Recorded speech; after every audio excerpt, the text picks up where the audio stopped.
మన దేశంలో ఉన్నటువంటి ఇన్ఫ్లుయెన్సర్ పాకిస్తాన్కి వెళ్ళి పాకిస్తాన్ గొప్ప దేశం అనవసరం నేరేషన్ క్రియేట్ చేస్తున్నారు ఇండియాలో, అక్కడ హిందువులు గొప్పగా బతుకుతున్నారని చెప్పి సొల్లి కబుర్లు చెప్పేటటువంటి దరిద్రం ఉంది.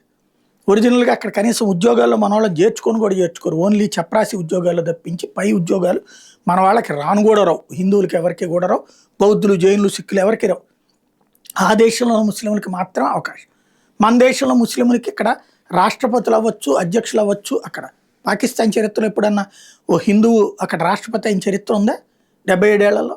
అయినా సరే మనం మూర్ఖంగా మనల్ని మతతత్వవాదులను నిజమైన మతమూర్ఖుల్ని మాత్రం మంచోళ్ళ కింద చూపించే దరిద్రం మన ఇన్ఫ్లుయెన్సర్లకు.